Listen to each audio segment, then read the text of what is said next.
Hello, my name is Emmanuel Obi, and welcome to Just the Basics Quick Shots. This is a video podcast designed to answer finance and money questions for expats living in Switzerland in under a minute. This week's question will be, why is inflation important, which was contributed to me by one of my clients, Anna. Let's start the clock.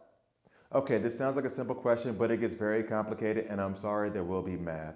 Many expats like to send their money back to their savings accounts in their home countries because the interest rates may be better. However, you also have to take into account exchange rate and inflation. So 10 years ago, March 27, 2007, 1,000 Swiss francs equaled about 21,000 ruble or 35,000 rupee. Now you put that in a savings account at 8% yearly compound interest over 10 years, that equals about 47,000 ruble or 76,000 rupee.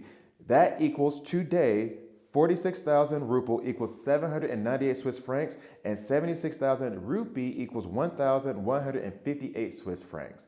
So if you had just found an investment or found a 3A or a 3B that gives you a low end 3.5% interest compounded yearly, that 1,000 Swiss francs would have been worth 1,410 francs. So by doing that, not even counting administration or transfer fees, you are actually losing money.